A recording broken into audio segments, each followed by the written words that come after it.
Assalamualaikum warahmatullahi wabarakatuh. A'udzu billahi minasy syaithanir rajim. Bismillahirrahmanirrahim. Wa kaifa takfuruna wa antum tutla 'alaikum ayatullahi wa fiikum rasuluh.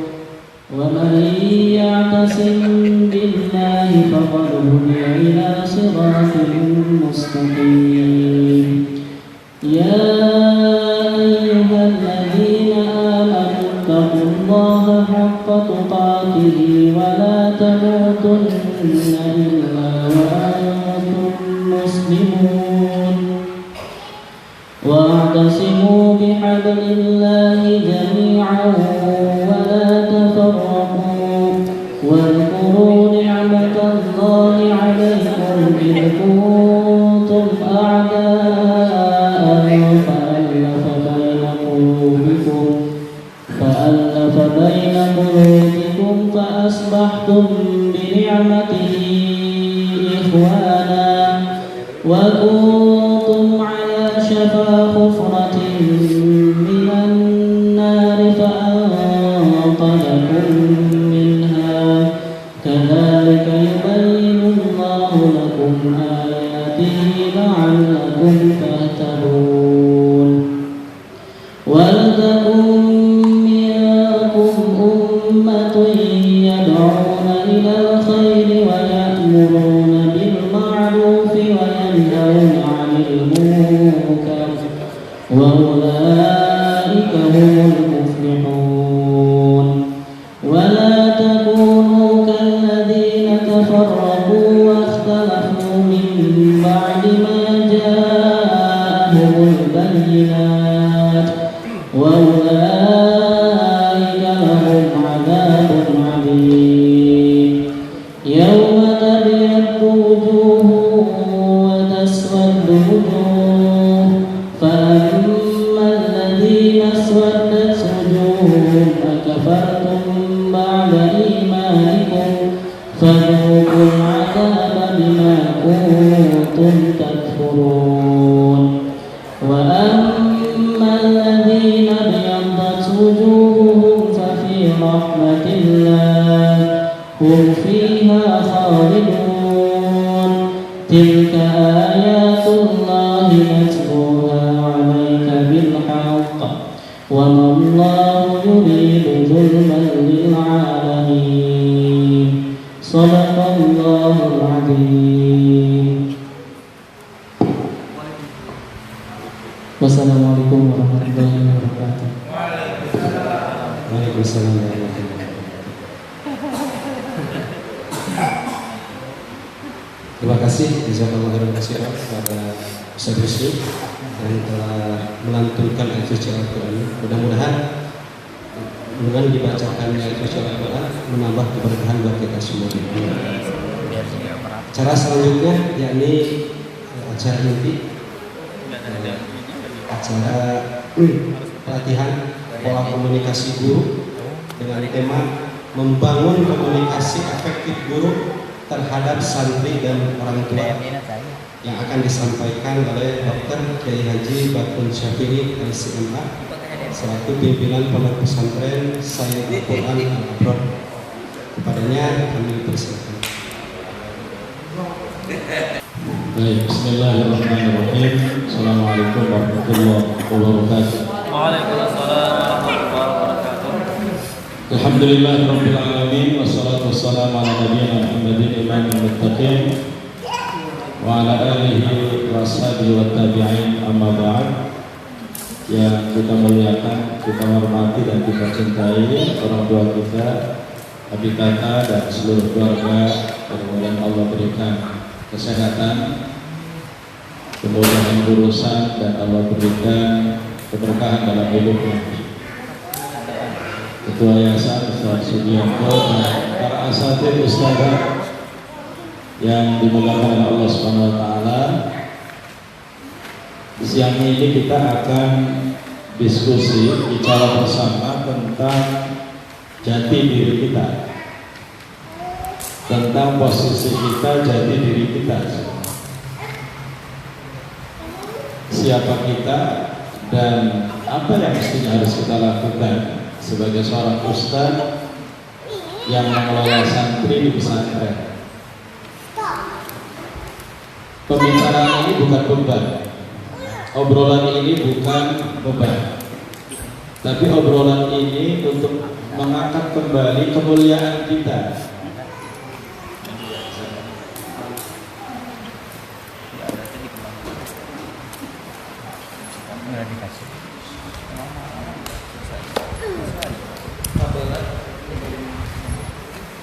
Lebih sambutan. Jadi obrolan kita siang hari ini bukan membuat antum dan antuna menjadi terbebani. Obrolan kita siang hari ini adalah tujuannya supaya kita lebih memahami tugas dan fungsi kita yang kemudian kita jalankan dengan nikmat dan nyaman.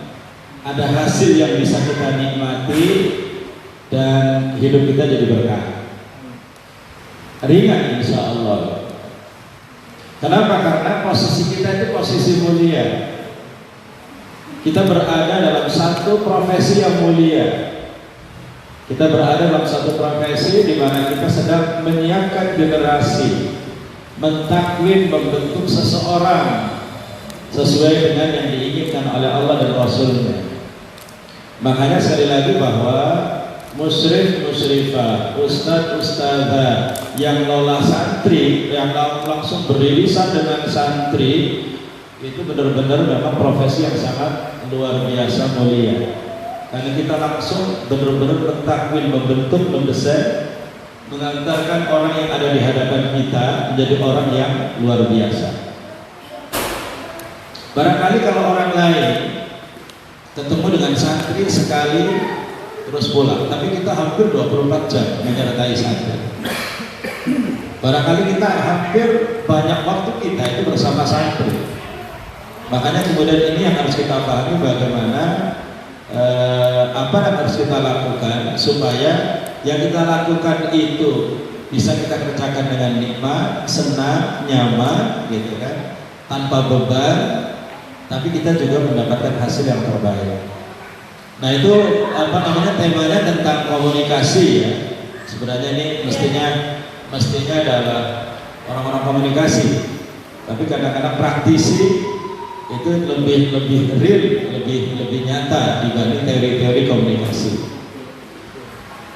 Ikhlas sekalian, sebagai pengantar bahwa kita harus menyamakan dulu persepsi kita. Sesama musyrifin, musyrifah, asatidzah dan ustadzah yang mengelola santri itu harus disamakan persepsinya. Pertama dalam persepsi tentang pendidikan, mendidik dan pendidikan.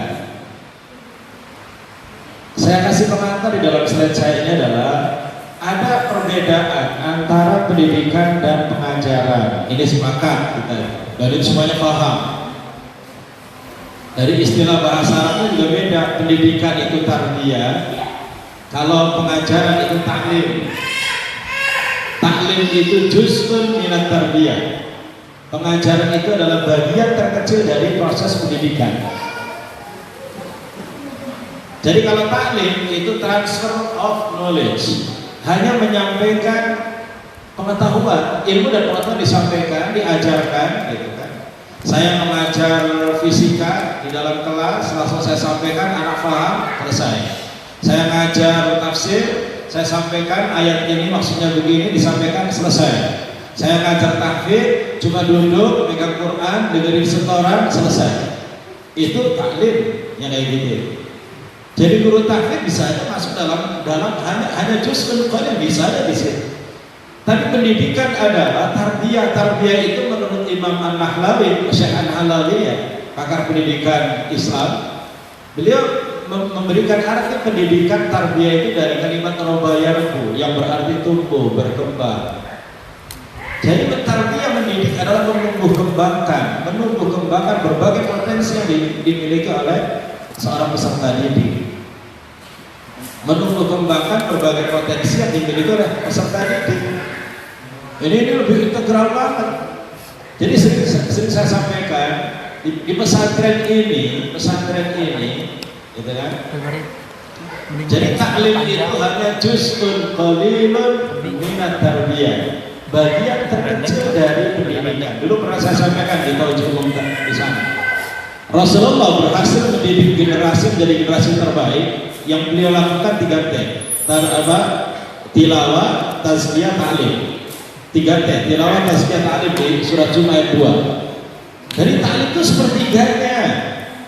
Proses pembelajaran di kelas, proses pembelajaran di sekolah-sekolah formal sepertiga.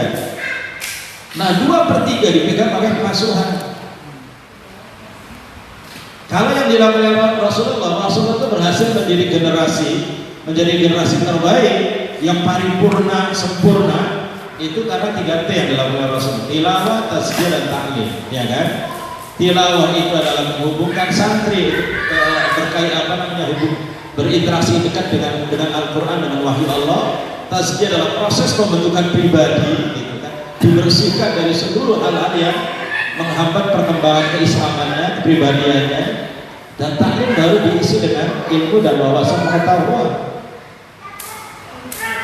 Jadi kalau boleh dikatakan bahwa sepertiga itu digarap oleh sekolah, walaupun sekolah juga mestinya, guru-guru juga mestinya menggarap 3 hal juga mestinya. Cuma ketika kemudian dibagi unit-unit, maka sekolah menggarap 1 unit yang namanya taklim, dan kepengasuhan menggarap 2 unit tilawah dan tazkiyah. Tilawah itu adalah ditahfidz dan ditahsinnya, tazkiyah di pola pembentukan kepribadian di dalam area pesantrenannya, dalam kehidupannya. Ini tazkiyahnya lebih luas lagi dari.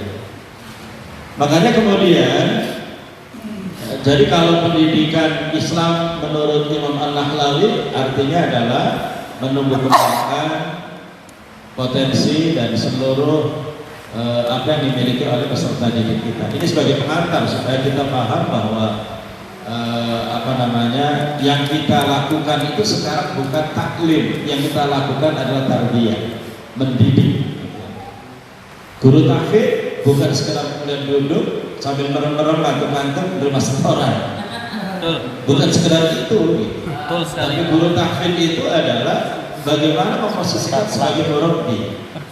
Kan? Guru bahasa Arab bukan sekedar kemudian kita menyampaikan mufradat, gitu kan? Selesai, bukan hanya sekedar itu nanti masuknya dalam transfer pengetahuan. Kalau kemudian guru tahfidz hanya duduk di restoran, nggak perlu hafid Quran. Saya dan Abi Tata juga bisa. Dengan temannya aja. Ya. Tapi yang diharapkan adalah guru tahfidz memberikan ruh, spirit. Bagaimana spirit ruhiyah hafalan Quran itu bisa nyampe kepada santri. Ya, jadi bukan sekedar santri dipaksa setoran, ayo nambah, tidak ada ruhiyahnya, sehingga santri tidak merasakan kenikmatan. Makanya ketika keluar berada di area lain dan tidak dikontrol tahfidnya udah nyaman banget, tidak ada beban, karena tahfidnya tidak dinikmati, tidak ada ruhiyahnya. Nah, kalau kita sepakat bahwa yang kita lakukan hari ini adalah tarbiyah pendidikan, maka sekarang tujuan pendidikan itu apa sih? Sebenarnya di Undang-Undang Sistem Pendidikan Nasional ini yang punya kita, ya, ini begitu luar biasa sistem pendidikan nasional, tujuan pendidikan nasional. Tujuan pendidikan nasional itu luar biasa, mengembangkan potensi peserta didik agar menjadi manusia yang beriman dan bertakwa kepada Allah. Sama loh.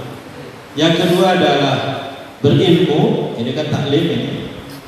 Yang ketiga adalah cakap, kreatif, mandiri, berakhlak mulia dulu. Berakhlak mulia, sehat, berilmu, cakap, kreatif, dan mandiri. Saya yakin waktu nulis rumusan ini sulit banget bukan dari anggota DPR. Tujuan pendidikannya sulit banget anggota DPR.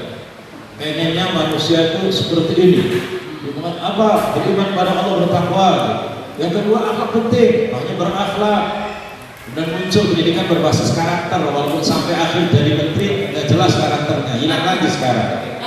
Kemudian baru ketemu lagi sehat, karena karena memang harus sehat siswa kita gitu. Yang keempat, berilmu. Wah, harus cakap, kreatif, mandiri, macam-macam kalau di rumah sekolah. Tapi ketika dipraktekkan sulit mereka mempraktekkan. Karena memang rumusan manusia itu sulit untuk bisa dipraktekkan.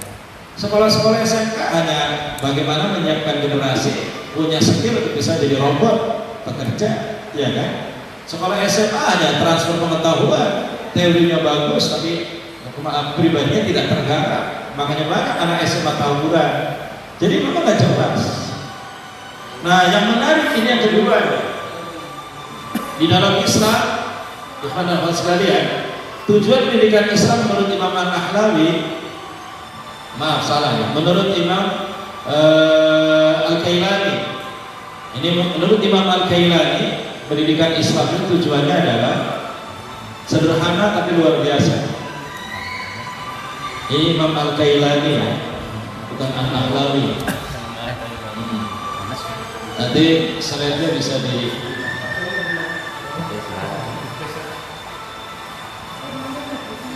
nanti slide-nya tolong dibenarkan, bukan Imam An-Nahlawi, Imam Al-Kailani ya.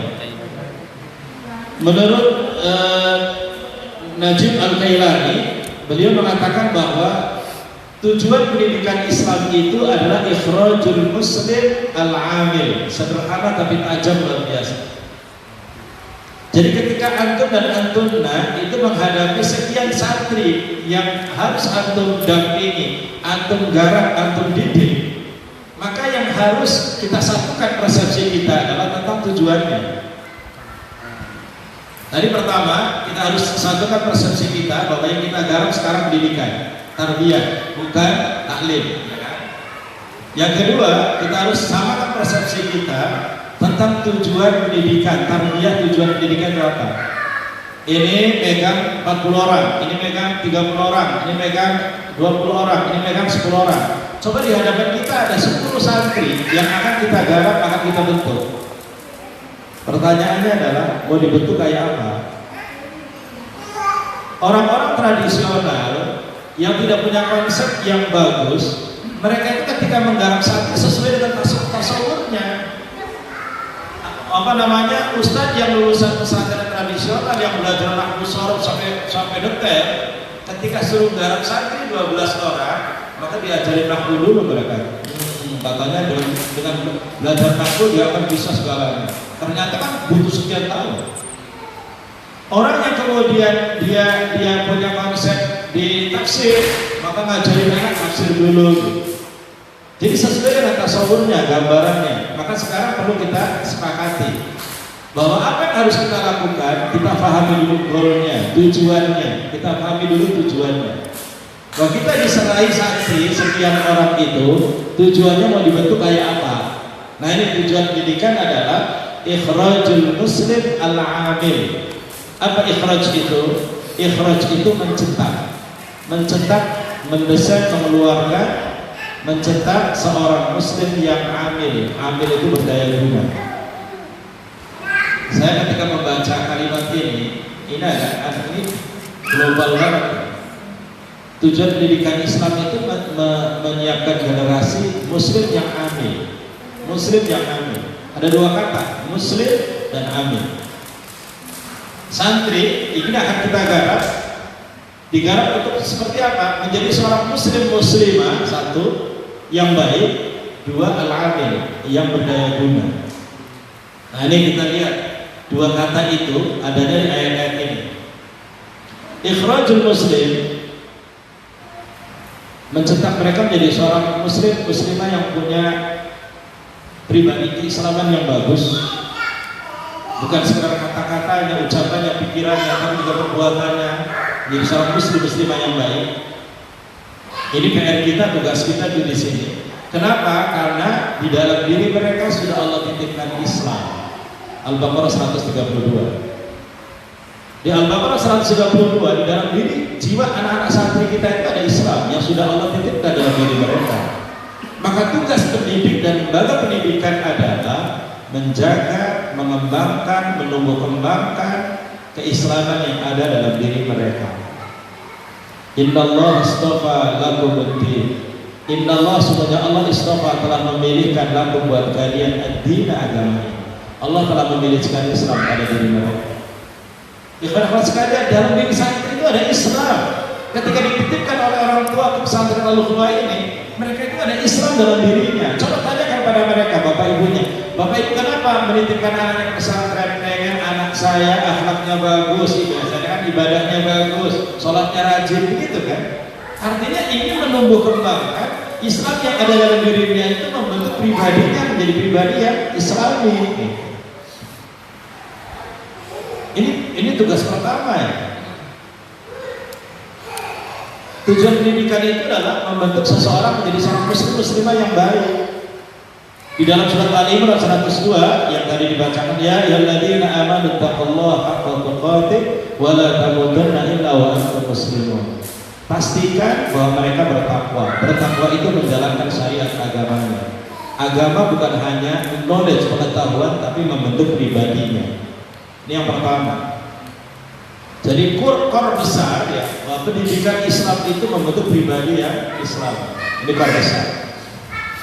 Makanya lembaga pendidikan Islam ya teman-teman sekalian, sekolah itu SMP, SMA, itu mestinya guru itu pertama ngajar fisika, targetnya anak kenal Allah. Ngajar kimia, targetnya anak kenal Allah, dan targetnya anak supaya bisa beribadah dengan baik. Mestinya ke sana. Jadi seluruh ilmu dan pengetahuan itu targetnya membentuk pribadi anak Islami dan bertakwa. Ini karena memang tujuan pendidikan yang pertama itu ini. Nah yang kedua, tujuan pendidikan Islam yang kedua adalah al-amil, mencetak generasi yang amil. Amil itu yang beramal. Beramal itu berkarya, berdaya guna. Sebenarnya kalau antum perhatikan, mata pelajaran yang ada di sekolah itu larinya ke kedua loh. Kenapa kita diajari matematik? Karena ini pelajaran matematik diajari dari SD sampai SMA, ya kan? Karena harapannya adalah dengan paham matematik dia bisa melahirkan sebuah karya. Karena mesti diajari fisika, kimia, karena dengan pengetahuan itu diharapkan melahirkan sebuah karya cipta, gitu kan? Jadi memang kita suruh berkarya, beramal. Maka muslim yang baik adalah muslim yang berdaya guna, yang punya pengetahuan, punya keilmuan, punya skill, punya keahlian yang bisa bermanfaat buat orang lain. Ini amil namanya. Dan itu ternyata rujukannya adalah surat Al-Mulk ayat 2. Allah mengatakan, "Alladzi khalaqal mauta wal hayata liyabluwakum ayyukum ahsanu amala." Ada amal. Jadi Allah menciptakan kita hidup itu untuk menguji siapa yang karya amalnya itu lebih bagus daripada yang lain. Jadi antum dan kita semuanya di dalam pesantren tugas kita sama barangkali. Antum musyrik, antum guru takbir, tapi dilihat oleh Allah siapa di antara kita yang ahsanu amalan. Dan di dalam surat At-Taubah 105 Allah mengatakan wa qul ya'malu fa sayarallahu 'amalakum wa rasuluh. Ya Muhammad, katakan kepada umatmu, i'malu, berbuatlah kalian, i'malu, berkaryalah kalian. Jadi muslim itu harus berkarya. Karyanya itu memang terukur. Karyanya memang bisa kita lihat hasilnya. Jadi sederhana, pendidikan Islam itu oleh Syekh Al-Kailani itu dirumuskan sederhana banget. Tapi dua hal ini ternyata sejatinya pendidikan itu ini sebenarnya. Bahwa tujuan pendidikan itu adalah mendesain, mencetak seseorang menjadi seorang muslim, muslimah yang Islami. Yang kedua, dia berdaya guna. Coba sekarang antum bayangkan anak-anak antum, anak SMP, SMA yang di asrama, coba bayangkan 10 anak itu akan kelihatan ini ibadahnya bagus, ini ibadahnya harus diatur-atur, ini kemudian ya orangnya kayak gitulah. Itu berarti kan kita punya garapan yang berbeda-beda. Ini sudah bagus, berarti tinggal mengarahkan. Yang ini memang perlu penguatan, yang ini memang perlu pendampingan yang lebih intens. Ada santri yang sudah mandiri dalam masalah ibadah, sekedar dibangunkan jalan. Ada santri yang harus didampingi, harus dimotivasi, harus dibikin. Berarti tugas kita akan berbeda satu sama lain itu. Tapi ini yang pertama kali Ikhrajul muslim itu di sini. Nah yang kedua adalah tadi ikhrajul amil, mencetak seorang yang berdaya guna. Antum di 12 santri yang antum pegang, ini anaknya subhanallah, ini kalau suruh piket ke sini, suruh dikasih tugas amanahnya cepat, ini kalau kemudian kebersihan juga bagus, ini kemudian menolong temennya. Ada tipikal santri yang begitu bagus sosialnya, tapi ada tipikal santri yang kemudian suruh piket sulit, dikasih tugas sulit, apa sulit, jadi berat ya. Karena Islam itu mengajarkan kita menjadi orang kedua. Ini Ustaz Rusli ketika jadi mahasiswa, saya berkali-kali pesan sederhana, Ustaz itu jangan seperti majikan. Kalian itu jadi santri, jangan bergaya majikan, saya bilang. Ustaz itu tidak aib kalau Ustaz ngambil sapu dan nyapu ketika melihat ada yang kotor.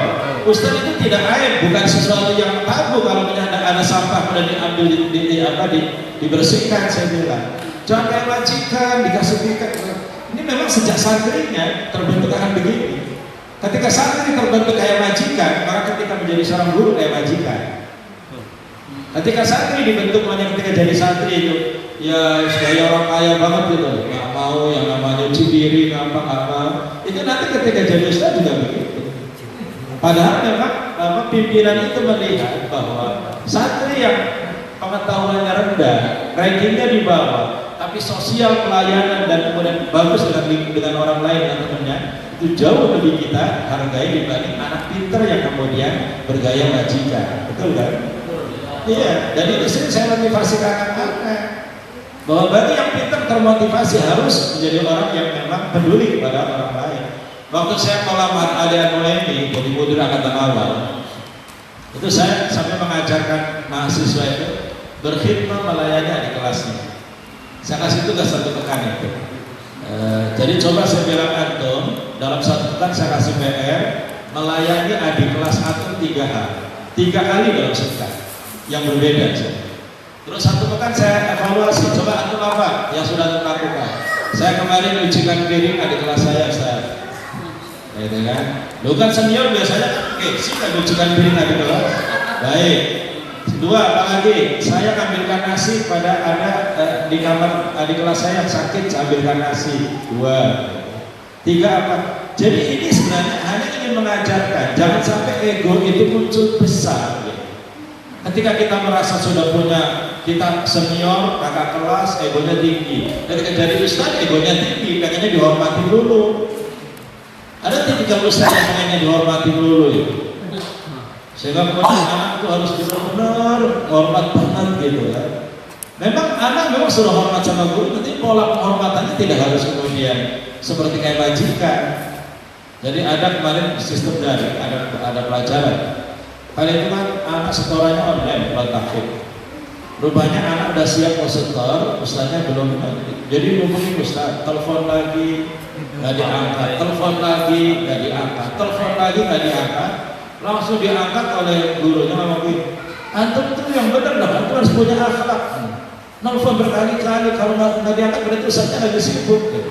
Dan orang tuanya dengar kan, gitu kan? Orang tuanya dengar, nggak lalu gimana? Akhirnya komplain kepada pengasuh kan? Ini gimana? Hanya dibantah, kenapa tuh begitu? La ilaha illallah. Saya bilang ini kan terlalu berlebihan memposisikan dirinya. Maka saya bilang jangan terlalu tinggi memasang harga diri. Kalau terlalu tinggi memasang harga diri itu akhirnya kan mudah apa? Tidak mudah memaafkan orang lain, tidak bisa menghargai orang lain, hanya dihargai dulu. Ini nggak bagus. Dari awal udah nggak bagus. Makanya anak-anak kita di lapangan itu berbeda gaya, berbeda itu harus memang PR kita. Kita nggak bisa ngomong. Kalau taklim cuma sekedar sama bisa ngajarin ini paham selesai. Tapi kalau tarbiyah masing-masing individu punya titik kelemahan yang harus kita bina. Masing-masing individu itu punya titik kelemahan yang harus kita bina dan tidak sama satu sama lain itu.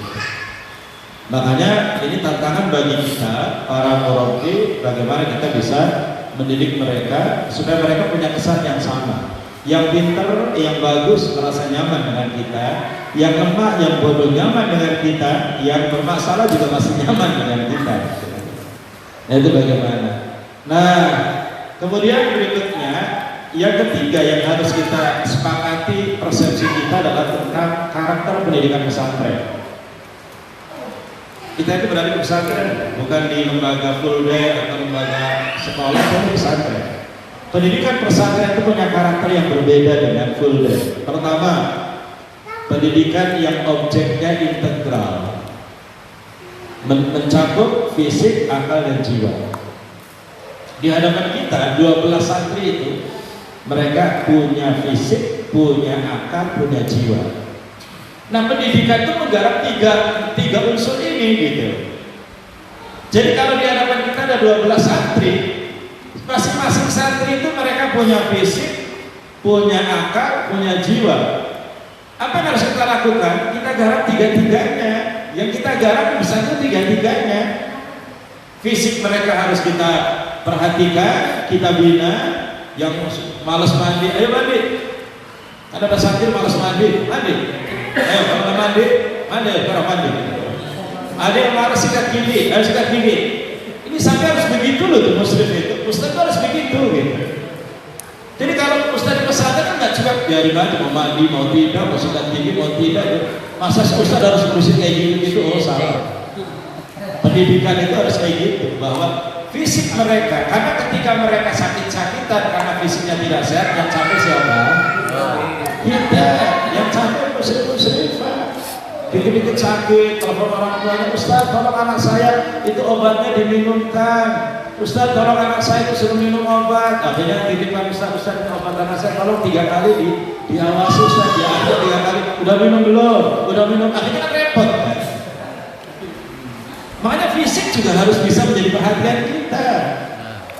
Termasuk fisik itu kebersihan lingkungan gitu kan, hal-hal yang bisa membuat mereka sakit. Jadi harus menjadi konsep perhatian kita. Maka sekali lagi bahwa ustaz-ustazah, murabbi-murabbiyah, muslim-muslimah pesantren itu ya benar-benar memang di dalam pikiran kita itu melihat santri itu memang semuanya. Melihat santri itu adalah satu kesatuan. Fisiknya digarap, akalnya digarap, ya kecerdasan pemikirannya, ilmu dibekali, wejangan, nasihat, taujihat, terus diarahkan supaya terbentuk. Yang ketiga jiwanya juga perlu digarap. Ini jiwa santri perlu digarap. Dengerin, kalau antuna garap santri cuma sekedar taklim kering, santri nggak akan nyaman. Santri nggak akan nyaman. Kalau kita kering, komunikasi kita dengan santri nggak akan nyaman. Udah, ada antum lewat ya diem aja. Ayo baru jalan. Karena memang tidak ada interaksi dengan antum, tidak ada interaksi, kering, dan itu tidak akan berhasil, pembentukan tidak akan berhasil. Makanya memang perlu ada hubungan ruhiyah, antara ustaz dengan murid harus ada hubungan ruhiyah, jiwanya harus digarap. Bagaimana cara menggarapnya? Sentuhan-sentuhan kita itu perlu, sentuhan-sentuhan. Makanya ini dalam halaman tarbiyah, pengalaman sekian tahun bahwa halaman tarbiyah pekanan itu tidak banyak memberikan efektivitas, karena halaman tarbiyah pekanan itu hanya menyampaikan materi. Tapi yang banyak membentuk pribadi itu adalah duduknya, interaksinya, ngobrolnya.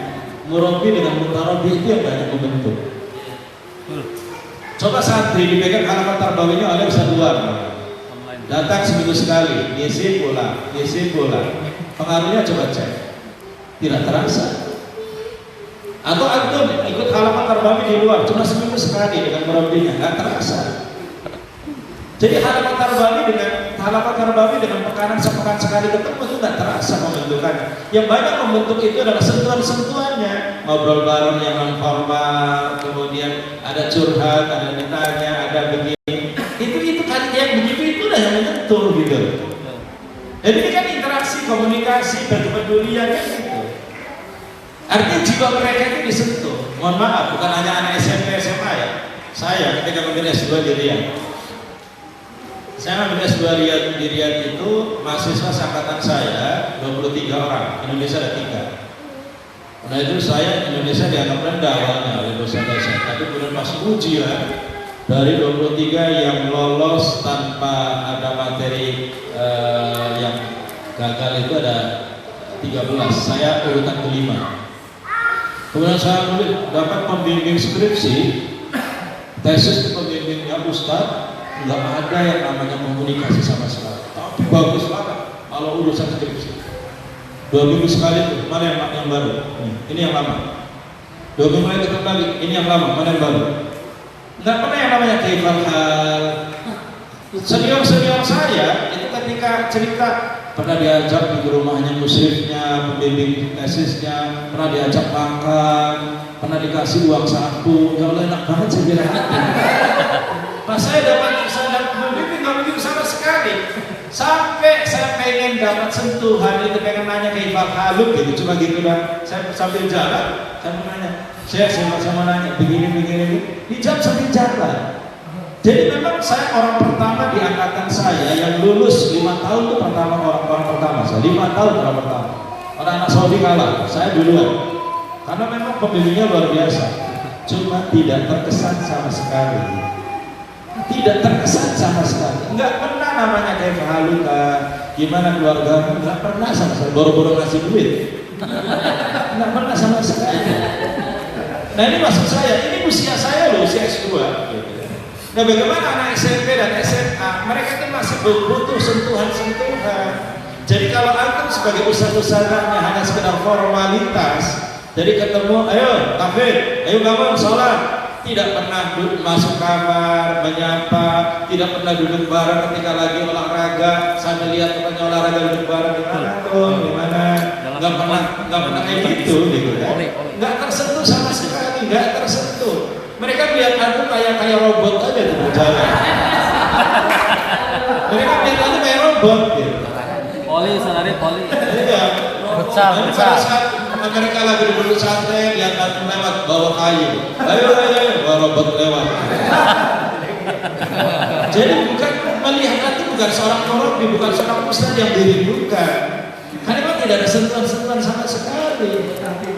Makanya ustadz katanya ini hampir bidang kedisiplinan nggak pada mau. Kalau bagi tugas, ini urusan rohiyah, urusan kedisiplinan, nggak mau kedisiplinan. Bawa kayu dulu, kelihatan galak sama anak-anak. Sebenarnya disiplin juga bagus. Ketika memang di masa-masa tugas disiplin, tapi di luar tugas dia dekat dengan anak-anak. Di luar tugas dekat dengan anak-anak. Makanya kadang-kadang berdoa. Musyrif itu harus bisa menyapa anak di setiap kegiatan anak. Ketika anak mau buka puasa iftar jamaah ini, jangan musyrif langsung ngumpet, ngumpul makan di mana, enggak. Sapa duduk, atau dia takjilnya, masya Allah banyak banget gitu kan. Duduk, Ustaz nggak dibagi ya Ustaz ya. Ustaz mau kata. Kalimat-kalimat begini tuh ya sederhana tapi juga bagus, berkesan. Terutama anak SMP kelas 1 kayak gitu terkesan. Kita duduk bareng. Tuh kita ada ketika kita lagi olahraga. Nah ini bagi antum yang punya bakat olahraga bagus. Ayo main ayo. Antum ikut olahraga bareng. Yang begini gitu. Jadi sentuhan-sentuhan yang non formal yang seperti inilah yang dibutuhkan. Nah maksud saya yang harus kita sepakati bahwa yang kita garap itu adalah manusia yang memiliki fisik, akal dan jiwa. Yang kita garap tiga-tiganya, gitu. Tiga-tiganya harus kita garap, itu satu. Yang kedua, karakter pendidikan pesantren itu pendidikan 24 jam. Pendidikan pesantren pendidikan 24 jam. Orang tua ngerain anak ke antum. Ustaz, ini nitip anak saya. Ustazah, nitip anak saya ya. Iya bu. Ketika dititipkan, anak gede, gendut, ya Allah, ini gimana? Ustaznya kecil, ustaznya anaknya gede, gendut. Nah ini kan bahwa anak yang dititipkan ke kita ini ada fisik, ada akal, ada jiwa. Berarti ya tiga-tiganya harus kita garap gitu. Nah yang kedua, pendidikan pesantren 24 jam kita ada bersama santri 24 jam. Coba siang hari saya harus ngapain, mereka diapakan, malam hari harus diapakan, sore hari harus diapakan, santri. Makanya saya sampaikan bahwa di pesantren itu tidak boleh ada waktu kosong yang tanpa program, nggak boleh ada, hindari.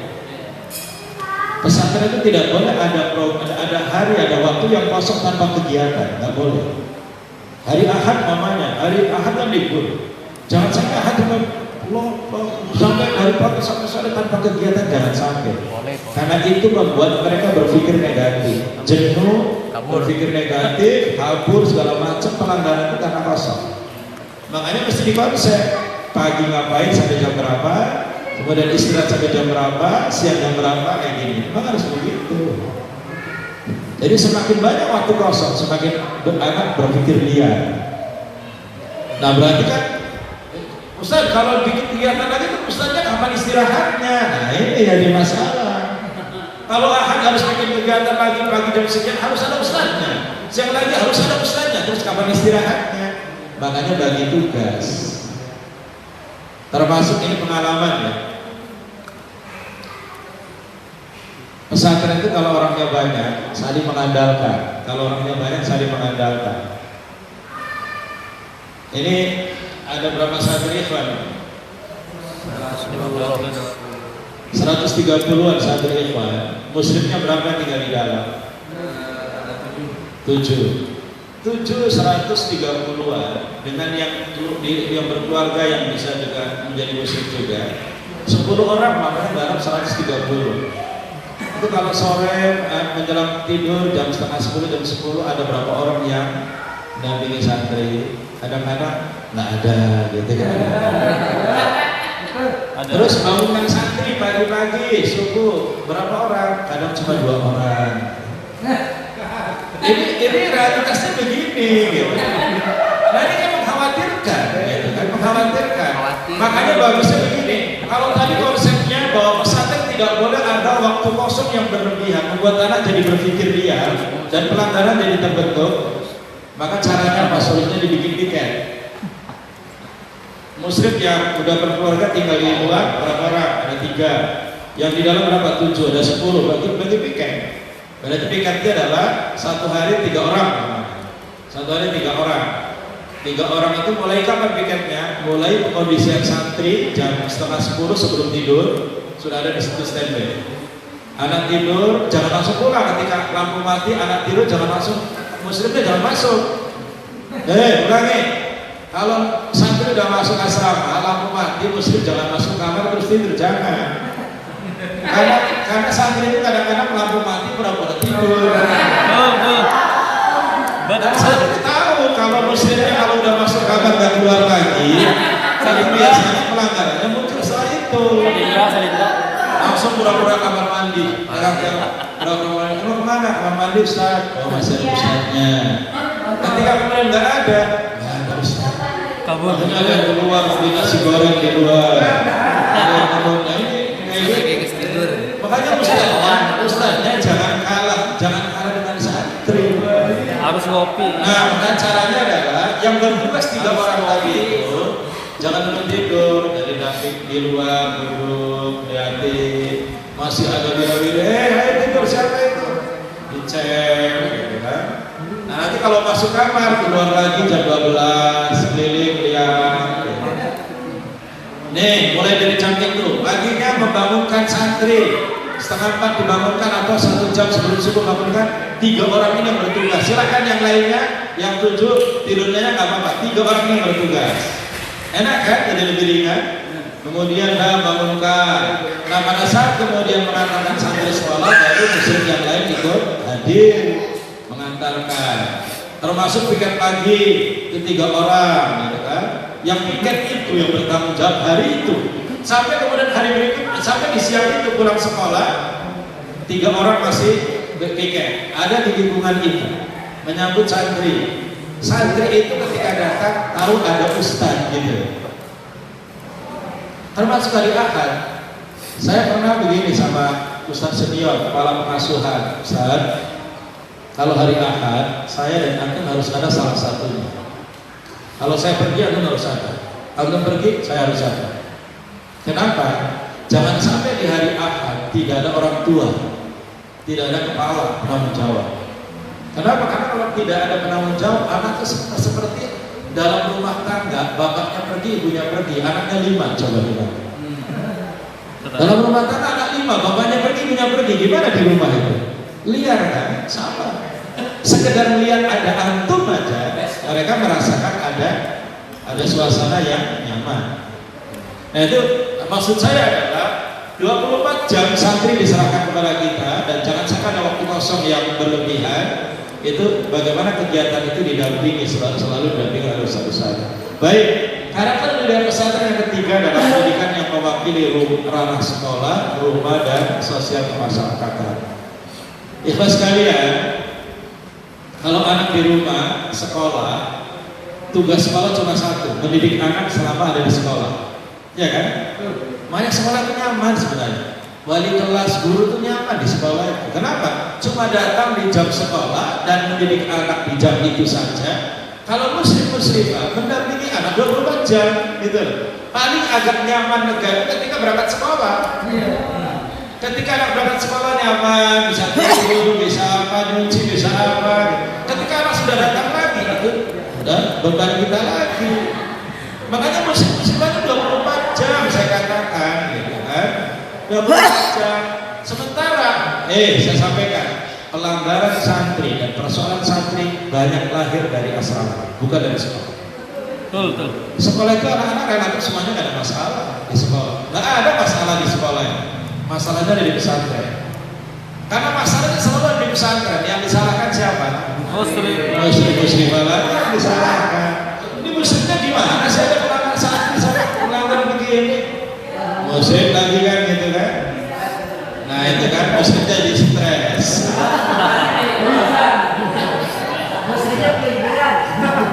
Makanya Ustazah Eva itu selalu mendampingi muslimah loh. Muslimah nggak usah khawatir, Ustazah Eva mendampingi. Kalau apa-apa Ustazah, sekali-kali kita diajak dong mie ayam di luar. Asik Ustazah. Tadi kalau disampaikan Nabi kata anggaran itu gampang, ya, bikin program ya, supaya ustaz-ustaznya juga refresh gitu kan ya. Jadi nggak stres kalau di anak dulu. Nah maksud saya begini tadi di awal, bahwa kondisi-kondisi begini akan tidak kita rasakan itu stres kalau kita nikmati. Bagaimana cara menikmatinya? Ya tadi bahwa yang kita harus bikin orientasi, yang kita garap itu orang, kita pengen menyiapkan orang menjadi orang yang terbaik. Makanya bagaimana caranya santri itu merasa terkesan dengan antum gitu. Bagaimana santri itu merasa terkesan dengan antum? Gimana caranya? Bagaimana caranya supaya santri terkesan antum? Ada muslim pengen dikenal baik sama santrinya, selalu ngasih handphone sini, nonton bareng, nonton bareng dengan anak-anak, akhirnya kemudian dikit-dikit nonton bareng lagi. Apa musik ngapain disiplin pokoknya jadi nonton bareng lagi. Ini kadang-kadang, maaf, ada musik yang pengen jadi pahlawan, memang jadi baik di hadapan santri, tapi caranya salah. Caranya salah membuat santri jadi tidak disiplin. Ada. Jadi sering ngasih handphone nonton. Nah itu salah. Jadi kalau pengen terkesan oleh santri itu, aku banyak komunikasi, banyak menyapa. Nanti saya sampaikan di akhir. Kemudian ya mohon maaf ya, saya suka nyandain santri dengan makanan. Kalau anak makanannya bawa makanan, bawa apa itu? Gitu kan. Dari ada kiriman ya, coba lihat. Ustaz nggak dibagi. Biasanya Ustaz mau, Ustaz mau. Ya udah mana Ustaz silahkan. Hanya sekedar komunikasi aja sebenarnya. Artinya jangan cuek banget gitu. Ini mau ada santri lewat yang cuek, ada santri dapat paket cuek, ada santri cuek, jangan. Ini cuma basa-basi, komunikasi basa-basi, tapi basa-basi bermanfaat. Karena kita juga dapat bagiannya. Jadi ini pesantren itu mewakili 3 ranah: sekolah, sekolah udah digarap oleh orang sekolah. Rumah ada di sini, antum mewakili rumah, mewakili bapak ibu ada di rumah. Sosial kemasyarakatan itu antum juga yang pegang, ya kan?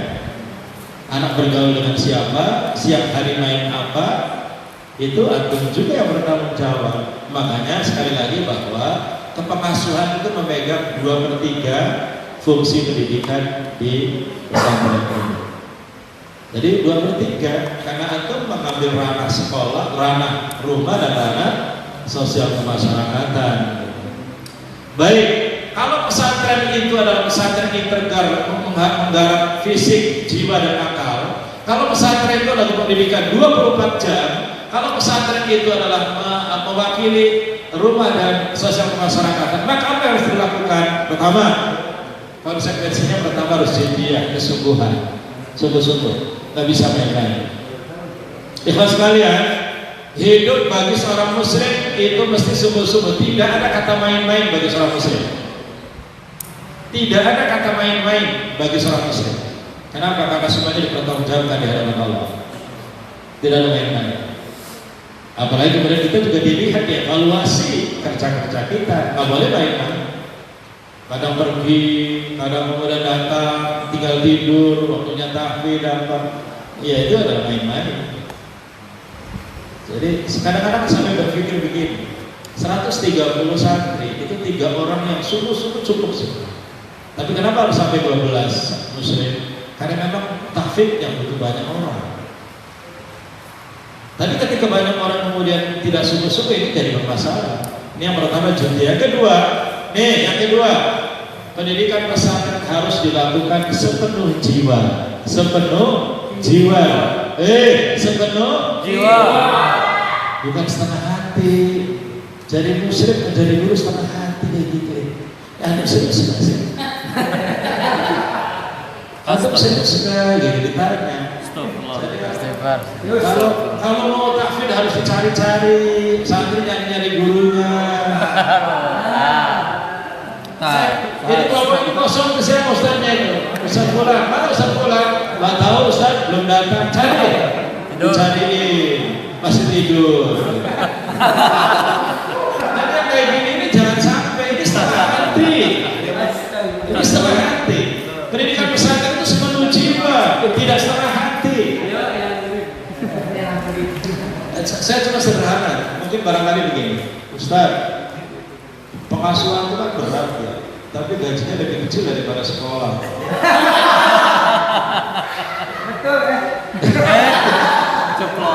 Ini macam di sini mana begitu ya Ustaz Eva ya?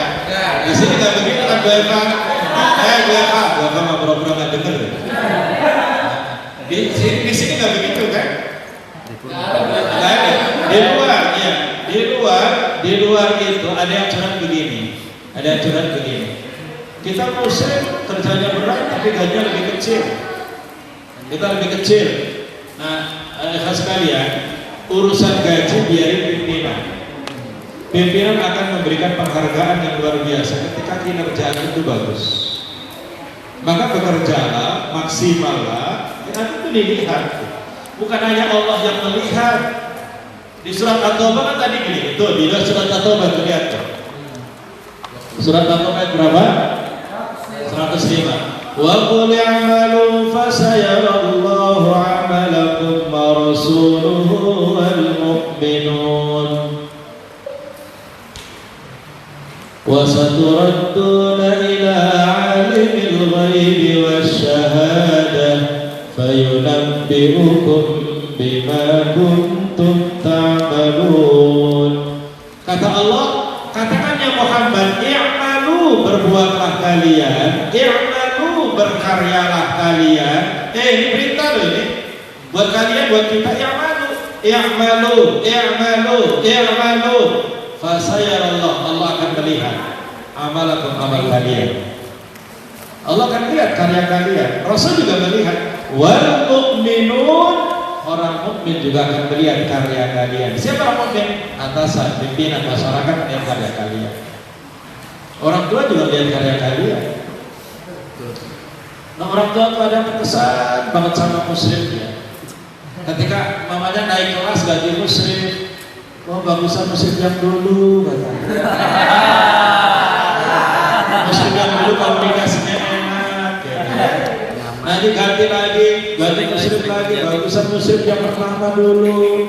Jadi musyrif yang pertama masih nyambung, walaupun sudah tidak jadi musyrif, komunikasinya malah dengan musyrif yang pertama. Dengan musyrif yang sekarang misalnya itu nggak lagi kan dengan musyrif yang pertama. Bahkan titipnya, saya titipnya, ini walaupun tidak dibawa aku titipnya anak saya masih ke musyrif pertama. Kenapa? Karena itu kan lebih terkesan. Nah, kenapa bisa begitu? Jadi apa yang kita lakukan dalam pola pembinaan, kita sepenuh hati, sepenuh jiwa, gitu kan? Sepenuh raga, sepenuh jiwa kita berbuat. Dan yang berikutnya sama nih konsekuensinya, sepenuh waktu.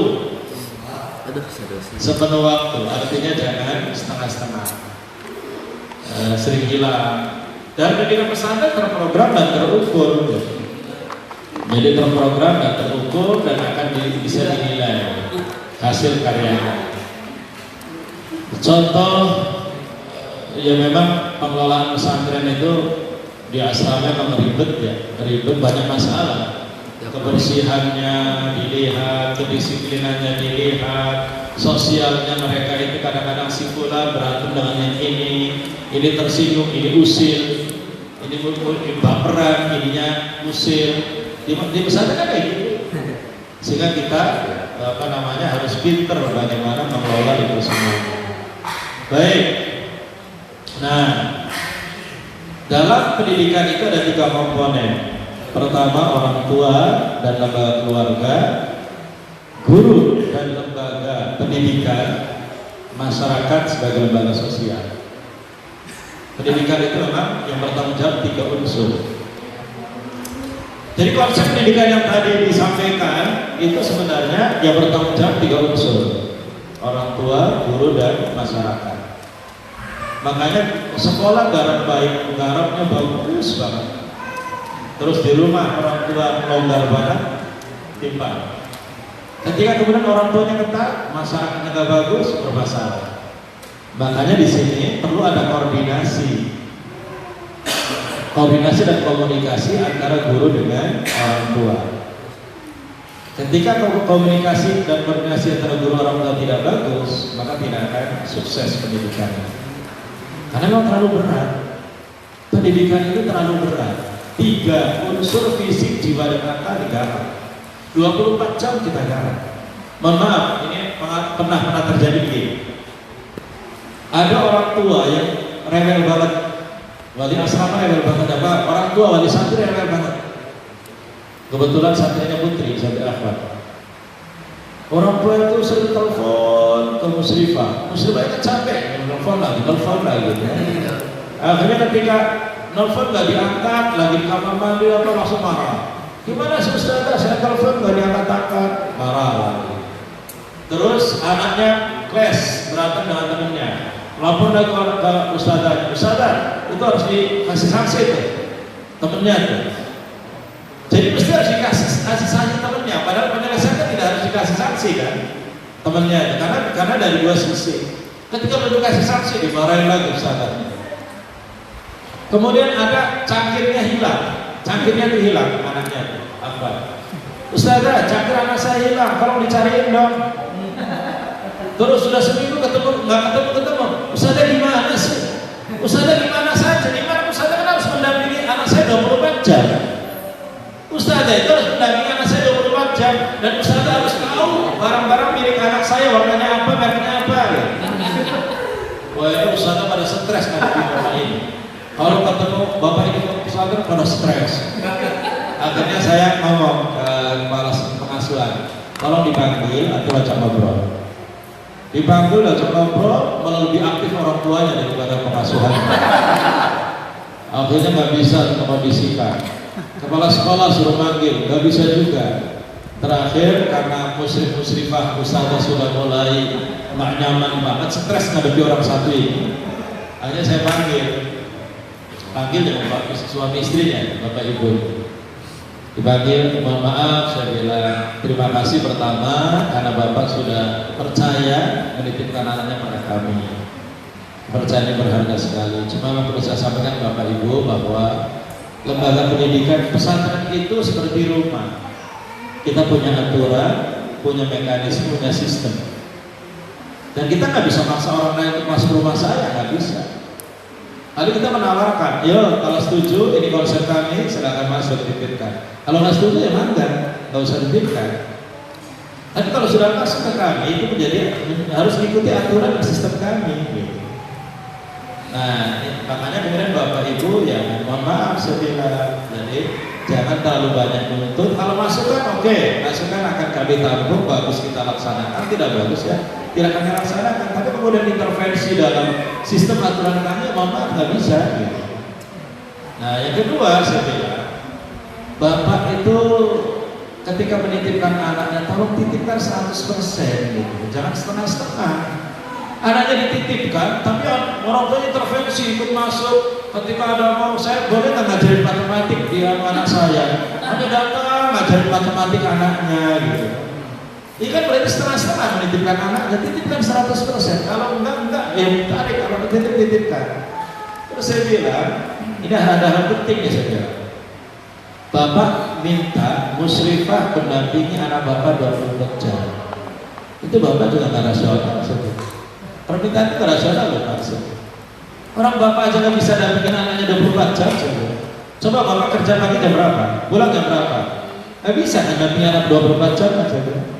Terus ibunya juga, maka 24 jam enggak juga kan? Tuh Bapak Ibu aja nggak bisa dampingin anaknya 24 jam. Dulu musyrifah sudah dampingin anaknya 24 jam, nggak masuk akal Mas. Terus Bapak minta Ustazah suruh ngapal seluruh barang-barang milik anak Bapak. Saya bilang, warnanya apa, barangnya apa? Memang pekerjaan, memang tugasnya Ustazah itu cuma ngurusin satu anak. Saya bilang. Akhirnya begini kesimpulannya Pak, mohon maaf. Jadi sekarang Bapak Ibu terserah, silakan pilih. Kalau Bapak memang percaya sama kami, titipkan anak Bapak 100% dan nggak usah kemudian tuntutan yang berlebihan. Kalau tidak percaya maka diambil. Akhirnya pas ujian semester diambil, Ustazahnya Alhamdulillah. Artinya ya udahlah, mereka harus memahami kita, jangan sampai kemudian ngatur-ngatur kita, selalu nyalain kita. Memang ada pola komunikasi, tapi juga mereka jangan berlebihan. Makanya saya biasanya suka nanya, kamar ini, kamar antum ada nggak orang tua yang rewel? Kamar antum ada nggak yang rewel? Coba di kamar antum ada nggak yang rewel? Ya usil apa? Biasanya saya tanya, Ustaz, si antum rewel banget orang tuanya. Udah satu. Sampai pertanyaan kedua, kamar antum yang pelit banget siapa sih? Ada. Karena ada orang tua ketika nengok anaknya itu nengok cuma ketemu anak ngasih makanan ngasih, dia tidak mau ketemu dengan ustaz musyrifah ya. Nggak mau ketemu dengan musyrifahnya. Bahkan ustaz saya ada di situ juga cuek aja, itu cuma ngobrol dengan anak. Ini kan nggak bener kayak gini. Ketika anak ada masalah yang disalahkan musyrik, ketika kemudian ini nggak pernah komunikasi sama sekali. Nah kayak gini nih biasanya saya di pertemuan orang tua santri, saya ngomong pada mereka, saya bilang, Bu, nitipin anak tuh jangan kayak nitipin kambing, dia bilang. Nitipin kambing aja pamit ke kandang orang, Pak, saya titip kambing saya ya, gitu. Terus ditembak juga ngomong, diambil juga ngomong. Ini pasti saya bilang memang anaknya nggak ketemu sama ustadznya, nggak musyrifahnya. Nah ini memang ada persoalan, makanya kemudian memang pentingnya komunikasi dari unsur guru dengan unsur orang tua itu penting, unsur guru dengan murid itu penting, gitu kan? Makanya kemudian ini poin berikutnya perlu adanya komunikasi efektif. Dan ini ilmu komunikasi. Ya. Komunikasi efektif itu pertukaran informasi, ide, perasaan yang menghasilkan perubahan sikap sehingga terjadi seluruh hubungan baik antara pemberi pesan. Saya kira ini teori lah, tapi yang jelas intinya di sini. Komunikasi efektif antar guru dan santri. Nah, bagaimana caranya guru muslimah dengan santri itu dekat, terkesan. Pertama al-ittisal al-jasadi, komunikasi fisik. Komunikasi fisik itu ya kita harus sering berada bersama mereka. Al-ittisal al-jasadi, komunikasi fisik. Kita sering ada bersama mereka. Ketika mereka olahraga, kadang kita ada. Ketika mereka makan, kita sapa. Ketika mereka di masjid, kita ada. Artinya menyapa dan mendampingi itu adalah komunikasi fisik. Al-ittisal al-jasadi. Makanya musyrik yang yang hanya ada ketika takbir, musyrik yang hanya ada ketika kemudian bertugas, tidak dirasakan sama sekali oleh santri. Yang dirasakan oleh santri itu yang selalu ada bersama santri. Tapi Ustaz, kan manusia terbatas, saya juga punya istri, punya anak, masa selalu ada bersama santri? Selalu ada itu tidak mesti 24 jam ada. Contohnya begini, ini musyrik yang sudah punya keluarga dan tinggal tidak bersama santri. Kadang hari ini ada ketika anak lagi istirahat. Besoknya kadang ada ketika anak lagi sarapan. Besoknya ada ketika anak lagi mau tidur. Besoknya ada ketika anak mau bangun tidur. Ya kayak gitu tuh artinya. Itu artinya anak merasakan ada antum di setiap momen. Di setiap momen. Mohon maaf, termasuk guru senior, kepala pengasuhan, guru senior juga harus kelihatan ada ketika membangunkan. Jangan musyrik junior terus yang bangunkannya. Karena kalau musyrik junior terus itu rohnya beda. Musyrikah yang junior beda rohnya ke santri dibanding yang senior. Makanya kemudian senior selalu ada. Ada itu tidak mesti 24 jam ada, tapi kadang ada di sini kadang ada gitu. Kalimat tidak berat kan? Tidak berat. Nah, yang kedua al-ittisal al-fikri, komunikasi ilmu dan pemikiran.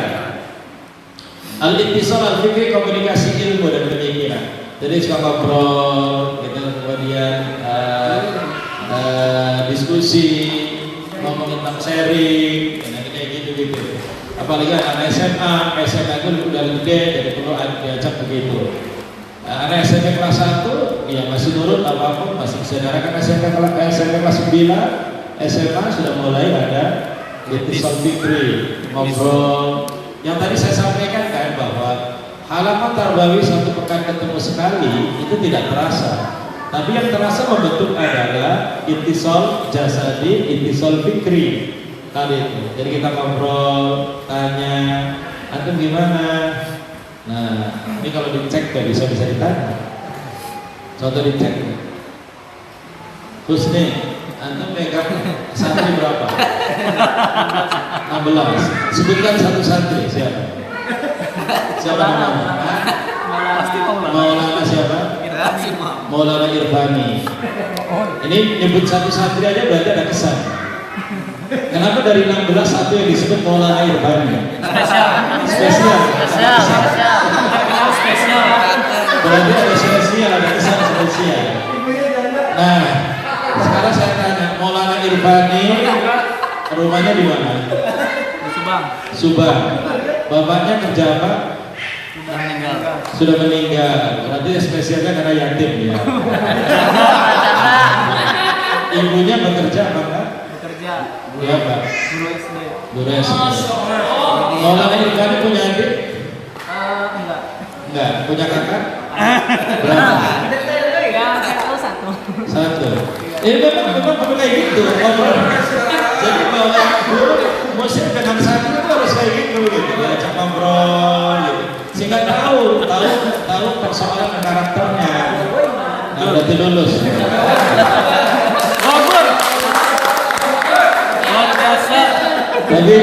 Tapi bukan karena ibunya janda. Jadi perhatian Maulana karena yatim. Kelas berapa?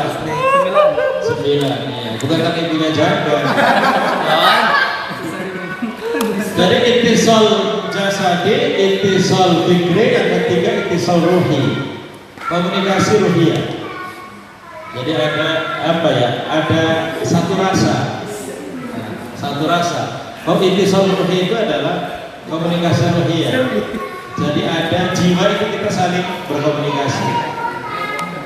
Ini saya pendidikan dengan hati akan sampai ke dalam hati. Pendidikan sebatas lisan hanya akan sampai di telinga. Jadi kalau kita ngobrol komunikasi dengan hati, maka mereka juga akan merasa banget sampai ke hati. Perhatian antum yang hati yang tulus kayak Husni tadi. Itu akan sampai ke hati. ya cuma basa-basi ya cuma sampai ke telinga. Nah, contoh komunikasi antar guru dan santri adalah menghafal nama. Menghafal nama. Kelemahan orang Indonesia itu nggak hafal nama. Jadi kepala pengasuhan ini apa nggak 130 santri?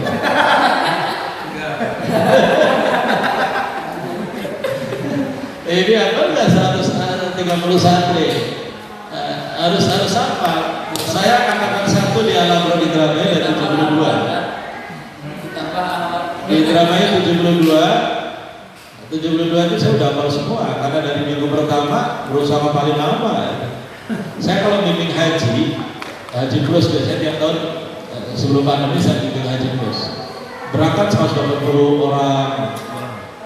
Itu minggu pertama di apartemen itu agendanya cuma satu, tauji dan perkenalan.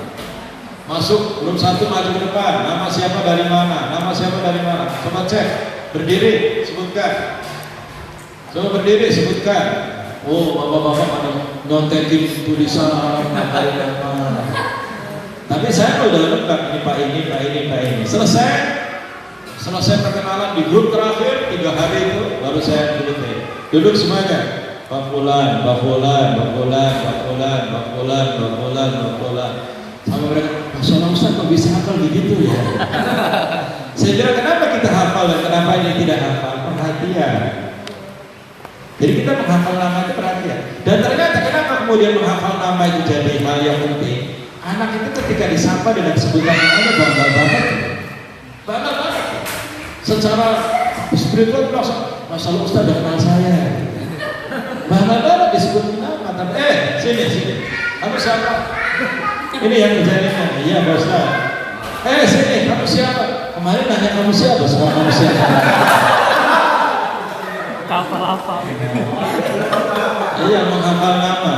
Nah, orang Saudi kelebihannya itu mereka hafal nama-nama. Saudi itu, hafal nama. Orang Indonesia itu nggak hafal nama. Kenapa? Karena nggak merasa butuh. Lihat aja kalau ada perkenalan orang Indonesia, perhatian nggak ada perhatian. Assalamualaikum, nama saya Fulan, nggak ada perhatian. Suruh dicek lagi, sudah 5, coba sebutin nama. Lupa siapa tadi ya? Karena memang tidak perhatian. Nah bagaimana kemudian kita akan bisa memberikan perhatian lebih kalau namanya aja juga nggak hafal gitu. Ini hanya pengalaman. Ketika saya kuliah di India Jakarta, ada dosen Arab, ada dosen UIN, lulusan Ummul Qura Tasik orang Indonesia, Ummul Qura Mekah orang Indonesia yang ngajar di UIN Jakarta. Dosen orang Indonesia itu kalau ngajar nggak pernah hafalin nama kita. Dan memang yang kita kenal. Ketika seminar di luar kita ketemu, Assalamualaikum dokter, salam, saya murid antum di Libya, oh iya, gitu aja. Makanya ketika ujian, saya yakin nggak dikoreksi sih. Dan dosen-dosen Indonesia kan jarang koreksi. Cuma ngapalin aja namanya ini langsung kasih A, B. Makanya kalau yang pintar dapatnya B itu kan nggak dikoreksi. Kalau A aman, A semuanya aman. Nah itu, makanya ketika ujian nggak gitu perhatian serius banget belajar juga kenapa? Nggak kenal ini. Tapi kalau orang Arab tuh hafal semuanya. Nah ini diantara komunikasi. Komunikasi itu bukan sekedar kita ngobrol, bukan. Mulai dari mengenal nama, menghafal nama, menyapa dengan namanya, bercengkrama dalam situasi non formal. Silakan tegas, disiplin ketika memang di kegiatan yang formal. Tapi di luar kegiatan formal bisa bercanda, bisa senyum, ya, dengan santri. Komunikatif, suka nanya, jawab, peduli persoalannya. Ada masalah, langsung ikut terlibat. Ikut merasakan kesedihan dan kegembiraan, termasuk ikhwan sekalian, kalau ada penampilan santri, Ustaz harus hadir karena merasa bangga ketika penampilannya disaksikan oleh Ustaz-Ustaznya. Jadi kalau ada penampilan itu langsung dipuji, Masya Allah bagus, bahagia mereka karena mau dihargai. Sederhana kan komunikasi dengan santri itu ada ittisal jasadi, komunikasi fisik, komunikasi ilmu dan pemikiran, komunikasi jiwa, ruhiyah, jiwa. Baik. Kemudian komunikasi efektif antara guru dan orang tua. Beratnya beban pendidikan menuntut adanya kerjasama antara guru dan orang tua. Kita sekalian jangan ditanggung beban ini sendirian. Berat. Dan peran orang tua juga tidak boleh dilepas begitu saja. Orang tua mesti harus berperan. Libatkan orang tua dalam pendidikan anak. Libatkan orang tua dalam pendidikan itu. Atau libatkan. Caranya bagaimana melibatkan itu? Pertama, al-ittisal al-hadafi, komunikasi tujuan. Jadi coba sepakati dengan orang tua, Bu, kita maunya kayak gimana anak kita ini. Makanya lembaga antum minta ke pesantren Al-Quran ada forum pertemuan antara musyrif dan orang tua. Bulanan pamannya, orang tua dan musyrifnya. Kamar ini kumpul di kelas 1 dengan musyrifnya. Kamar ini dengan ustadz ini di ruangan anu ngobrol. Gitu kan, kasih ruang supaya orang tua bisa komunikasi dengan musyrif. Pada tidak menyamakan tujuannya. Dan sesekali kalau yang rumahnya dekat ya disambangi lah silaturahmi. Jadi karena itu akan menguatkan hubungan. Mohon maaf ya, bagaimana 3 tahun anak di SMP atau sekolah itu menjadi keluarga. Yang mestinya kepala pengasuhan itu banyak banget anaknya. Jadi saudaranya banyak banget. Nanti silaturahmi ke sini, silaturahmi ke sini, silaturahmi ke sini. Jadi kalau jam kunjungan orang tua santri, musyrif keluar, kepala pengasuhan keluar menyapa. Kita menyapa, Bu, walaupun kadang-kadang bibir ini kering, kita senyum dulu orangnya lari. Pernah saya di pesantren Rahmaniyah dulu, saya kelola itu. Pertama ketika masuk, kacanya nggak dibuka. Saya kan nggak tahu di dalam itu ada orang senyum apa enggak, tapi saya senyum aja, senyum. Tapi kacanya nggak dibuka, kan bikin aturan, kaca dibuka. Nah, kemudian berikutnya kalau jam kunjungan saya keluar, gitu, sambil senyum, gimana, gitu kan. Tapi orang tua ya tadi ada orang tua yang tidak butuh ketemu ustaz, tidak butuh ketemu kiai, gitu. Butuhnya cuma ketemu anaknya, itu gak salah. Makanya perlu ada tausiah khusus kepada orang tua bahwa ada beban tanggung jawab pendidikan yang harus digarap bersama. Jadi minta orang tua kerjasama dengan kita. Gitu. Di antara bentuk kerjasamanya adalah ketika datang menitipkan anak, ketika datang kunjungan, tolonglah ketemu dengan musyrif-musyrifah. Jangan khawatir kemudian harus ngasih makanan, jadi beban, gitu kan. Kalau kita musyrifah berarti harus ngasih makanan lagi, tiap hari beban. Kadang-kadang mohon maaf, ada orang tua sampai mungkin-mungkin ngomong ke saya, waktu itu saya mendirikan pengasuhnya, Ustaz. Anak saya tuh nggak mau minum obat herbal, udah saya kasih obat ya. Padahal saya udah titipkan ke musyrifnya. Dan setiap bulan saya kasih 200 musyrifnya, 2 pulsa. Tapi ini nggak pernah diingat. Ya Allah, sudah 200 diukit kayak gini. Nggak ada kayak gitu. Merasa berjasa dengan memberikan 200 kepada ustaznya. Nah ini jadi memang orang tua kalau dia nggak boleh dikumpulkan, ditauji, orang tua mengumpulkan, gitu. Perlu ada program itu, gitu. Karena untuk menyatu dengan pesantren, satu tujuan, al-ittisal al-hadaf. Yang kedua, al-ittisal al-ma'rifi, komunikasi ilmu dan pengetahuan. Artinya antara program pesantren dengan orang tua itu terlalu komunikasi. Seringkali nge-share. Ada contoh begini, ikhwan akhwat. Rahasia sedikit. Orang tua itu hanya ingin dapat banyak informasi dari musyrif, sering share. Jadi anak lagi makan, lagi canda, ketawa di foto thread, kirim ke orang tuanya. Akhirnya orang tuanya bilang, Masya Allah, katanya lagi kangen-kangen ada imun dapat kiriman foto.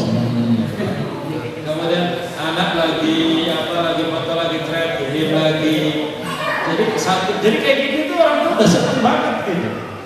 Nah ada muslim-muslimah yang orangnya nggak cuek-cuek banget gini-gini.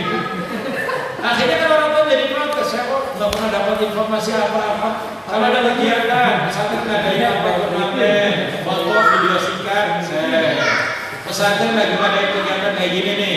Kalau pembinaan asuh, foto share terus. Jadi orang tua tahu betul bahwa kegiatan harian pekan apa itu selalu dapat informasi update dari pesantren Al-Ukhwah, sehingga benar-benar ia merasa nyambung terus dengan pesantren itu. Makanya nanti kalau sekolah juga sama, SMP balik kelas juga komunikasi dengan wilayah sekolahnya, pusat komunikasi dengan wilayah pesantrenannya, selalu begitu. Jadi terutama kelas 7 ya, kelas SMA kelas 1, maunya anak baru itu sering nge-share foto, sering nge-share, gitu kan? Itu akan diberi penghargaan luar biasa. Makasih Ustaz, gitu kan? Luar biasa. Pertama dimulai makasih, lama-lama juga sejahtera ya. Karena min haitsu la yahtasib itu Allah yang atur ya kan. Tugas kita hanya berbuat, Allah yang akan ngasih min haitsu la yahtasibnya. Tuh, yang ketiga al-ittisal al-mubarmaji, komunikasi program. Yang tadi saya sampaikan, program ada setiap program apa disampaikan, termasuk, mohon maaf, ini Al-Ukhwah maka udah kaya ya, nggak pernah butuh bantuan orang tua santri, dananya banyak, anggarannya, ada pesantren. Jadi waktu saya di Al-Abror Depok itu kan masih baru, ada orang tua ngomong begini, Ustaz, kenapa Al-Abror kayaknya nggak pernah butuh bantuan orang tua, nggak pernah program wakaf apa, program bantuan apa gitu untuk orang tua gitu. Ternyata ada orang tua tuh pengen kayak gitu. Jadi mamanya bikin apa, mamanya mau buka puasa. Kalau Ramadan itu saya nggak tahu ya orang tua ya. Kalau saya di Ramadan kita share. Bagi orang tua yang mau memberikan takjil atau lauk, silahkan ngisi daftar. Mengurangi jatuh makan banget. Akhirnya hari ini lauk dari Ibu Anu Wali Santri pula, tapi dikasih tahu berapa porsi, tanya berapa Ustaz, 200 porsi, jadi 200 ayam geprek. Besoknya jadi ternyata tanggal 1 sampai 20 udah hampir full. Itu kan anggarannya jadi anggaran makannya berkurang kan? Di pesantren lumayan. Tapi yang begitu itu orang tua juga merasa senang. Orang tuanya merasa senang dilibatkan. Makanya ini program-program atau syarat, tapi tentunya juga sepengetahuan. Kalau yang kaitannya permintaan harus pengetahuan pesantren nggak boleh. Tapi yang memang share program kegiatan itu bagus, terus saja nih share program kegiatan, termasuk foto-foto anak-anak kita. Orang tua walaupun lama juga masih kangen lihat anaknya lagi tersenyum, tapi jangan lagi nangis di foto. Lagi sakit di foto dikirimkan jangan. Kalau lagi sakit tidak disiakan karena orang tua akan panik. Tapi pada saat lagi bahagia, lagi ceria, kegiatan sedang disiapkan. Al-intisar fil muskilah wal hulul, komunikasi dalam problem dan solusi. Ketika ada masalah anak, ajak Bu, mohon maaf, bulan ini begini kalau di pesantren, kalau pulang begini. Memang ada komunikasi seperti itu. Intinya bahwa antara guru dengan orang tua itu ya kayak keluarga, karena yang kita garap sama anak kita itu sama gitu. Yang saya garap adalah anak ibu anaknya ini anak saya gitu. Sama-sama kita garap satu person yang punya target tujuan yang sama. Maka pendekatan yang diambil adalah sama-sama mencari solusi, bukan ribut dalam masalah. Ini kepala pengasuhan dilihat ada pelanggaran kaitan orang tua, penyampaiannya sudah mulai lebih bisa. Orang tua itu macam-macam, ada dikit-dikit marah, ada dikit-dikit wah. Bagaimana kita bisa berkomunikasi dengan baik? Ya. Baik, ikhlas sekalian, ini informasi sederhana ya, tetapi yang paling penting yang ingin saya sampaikan adalah bahwa jangan jadi beban, berbagi tanggung jawab. Yang ada berbagi tanggung jawab, komunikasi dengan anak supaya kita lebih terkesan dan anak juga lebih mudah dibina. Komunikasi dengan orang tua yang tadi untuk mengurangi beban tanggung jawab kita dan kita tidak disalah-salahkan dulu. Komunikasi dengan orang tua. Dan yang terakhir tadi pesan dari Abi Tata, komunikasi antar lembaga. Aku ngobrol kalau ngobrol komunikasi. Ya itu kalau lembaga penting karena memang itu kita berada dalam satu unit lembaga. Baik, itu saja. Sudah jam 11.05. Mohon maaf kalau ada kekurangan. Assalamualaikum warahmatullahi wabarakatuh. yang ingin ditanyakan, maka namun kita batasi dulu 2 pertanyaan saja dulu. Dari Ahwat silakan. Anak.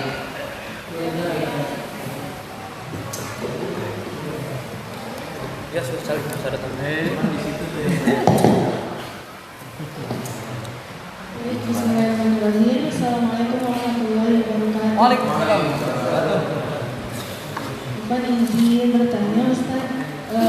Jadi pertanyaan saya, bagaimana caranya komunikasi kepada anak yang suka berbohong gitu. Jadi kalau misalkan jadi ke kitanya itu jadi kurang percaya gitu sama anak ketika anak sering berbohong, ketika ditanya atau apapun, ketika si anak menjawab, jadi ke kitanya itu kurang percaya gitu, kurang percaya sama anak gitu.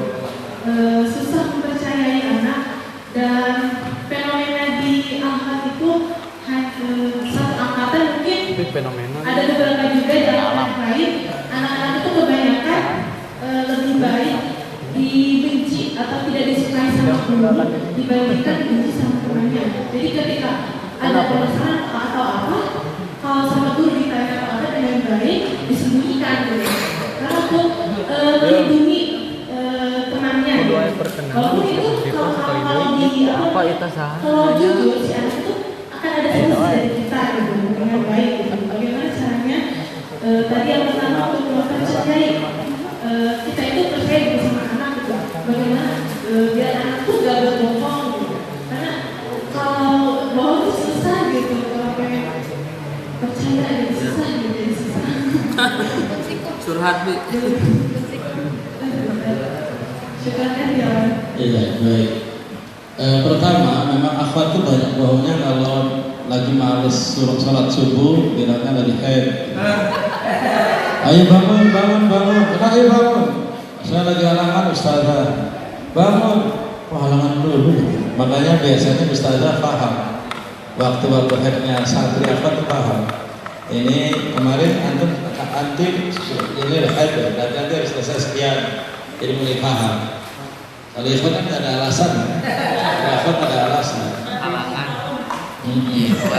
Nah, bagaimana caranya kita percaya? Pertama, al-aslunya itu fiqh, al-aslunya itu percaya. Memang prinsip dasarnya ustaz kepada muridnya harus percaya, harus selalu percaya. Nah, bagaimana kemudian kita percaya dia bohong? Nah, itu bagaimana mengobati kebohongannya? Tapi kepercayaan kita kepada satu tidak boleh hilang, tetap harus percaya. Gitu. Tapi bagaimana menghilangkan kebohongannya? Berproses melalui tauji umum, melalui pendekatan personal, gitu kan? Ini memang perlu ini berarti kan penyakit yang harus diilaj, gitu kan, diobati, dibenahi. Tapi memang alasan kita harus selalu percaya. Kalau ustaz sudah tidak percaya pada muridnya, udah bermasalah besar, karena akan tidak ikhlas lagi untuk memberikan apapun kebaikan kepada anak ini. Maka tetap harus dibangun ketiqwahannya, dan tinggal bagaimana membangun sistem dengan teman-teman pengasuhan, bagaimana caranya supaya anak ini tidak lagi bohong.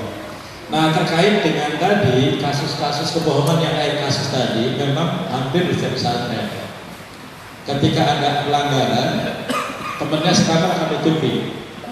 Itu setiap kawan mereka solider. Dan itu memang di mana-mana. Karena mereka ingin menjaga kesatuan di antara mereka. Jadi yang kabur, yang apa juga tetap akan disembunyikan oleh temannya. Makanya kelihayan ustaz, muslimah harus punya mata-mata dari anggota kamar. Cari anggota kamar yang jujur dan anaknya tidak ketahuan. Itu saya selalu begitu loh. Waktu Mahat Alim juga begitu. Nanti saya tanya, gimana ada informasi apa dari anak? Si Fulan mengatakan, kenapa kita halang sekarang itu udah soleh gitu. Itu di mahasiswa loh. Makanya saya ujinya terkait dengan kenapa harus salah, kenapa soleh gitu kan. Nah, ini juga sama. Ini kasus pernah terjadi di Alabro Depok. Ada santri kecil laki-laki. Ketika mau masuk kamar nangis. Diantar lagi mau masuk kamar nangis. Dia nggak mau, dan ada temannya pengen keluar. Ketika dia lacak ternyata ada yang usil, ada yang bully kata-kata. Saya panggil orang tua musyriknya, biasa. Ini gimana ini? Coba dikondisikan ini gimana? Ada yang bully kata-kata. Dalam orang tuanya udah lapor ke musyriknya lapor katanya udah selesai, nggak ada masalah. Tapi anak masih tetap begitu. Aja saya panggil, selesaikan, saya bilang coba gimana? Dicari, dilacak. Nggak ada nih, katanya udah saya tanyain. Antum nggak paham. Hanya saya panggil satu orang dari anak-anak. Sada Terus Agus. yang kelihatannya jujur, Gimana kabarnya? bagus, ya. Coba siapa dia yang Agong. biasa boleh kata-kata Fulan, ketemu satu orang. Saya kumpulin di masjid itu. Biasanya kalau saya kumpulin santri, kelas 7 sebelah sini baris, kelas 8 sini, kelas 9 sini. Karena masing-masing level punya penyakit. Levelnya kelas 7 masih belum kondusif, masih suka kabur. Levelnya kelas 8 mulai ngegame, kelas 9 tidak disiplin. Nah itu mulai ketemu ada yang beli satu orang, saya suruh berdiri, atau berbeda. Sekarang nanya, siapa teman antum yang suka membuli kata-kata? Silahkan jawab satu saja. Tengok-tengok, ayo silahkan. Kalau enggak, kamu saya laporin ke bapakmu. Nyebutin satu orang, berdiri belakangnya. Coba kamu, siapa lagi? Sebutin satu orang lagi, saya bilang. Berdiri lagi. Akhirnya baris ada 8 yang biasa bully kata-kata. Sekarang saya nanya, kalian yang suka bully ini mau Abi panggil orang tuanya ke sini menjelaskan antum, atau antum berjanji mulai hari ini tidak lagi bully sama kata-kata dengan kepada orang lain? Ya siap, udah. Saksikan yang lainnya. Ini yang kecil-kecil nih yang suka dibully. Awas, kalau ada yang bully lagi lapor. Udah selesai, satu selesai gitu. Jadi memang perlu ada mata-mata dalam kelas. Dalam kamar itu ada satu yang memang dianggap bagus, jujur, untuk bahan informasi. Gitu. Bahan informasi, sehingga tahu persoalannya. Hampir setiap pesantren kayak gitu. Makanya kalau kita tidak pinter-pinter mencari informasi ya nggak bisa menyelesaikan. Barangkali begitu ya. Jadi seperti itu. Jadi untuk menyelesaikan, pertama memang perlu ada upaya dari berbagai sisi untuk bisa mengilaj. Yang kedua, kalau tadi bahwa ada persoalan kamar yang disembunyikan, yang memang kita perlu ada informan yang sembunyi-sembunyi. Baik. Selanjutnya, ini Pak. Silakan. Barangkali ada yang mau bertanya. Ya silakan 2 menit lagi sampai jam 11:30. Tip. Iwan nggak ada? Dari apa? Ahwat. Ada lagi? Iya. Sedang banyak masalah gitu. Awal. Iwana. Ada. Silakan Ustaz. Harita masalah, harita solusi kan.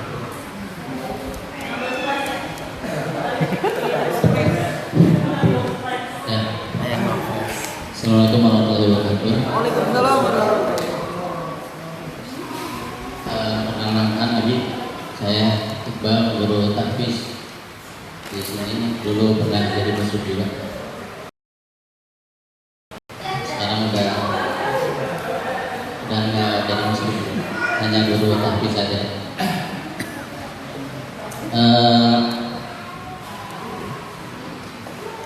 Ada beberapa hal yang ingin disampaikan. Pertama, saya sudah berusaha membangun komunikasi melalui online ya, pesan WhatsApp gitu. Di kelompok ada 2 kelompok yang saya pegang.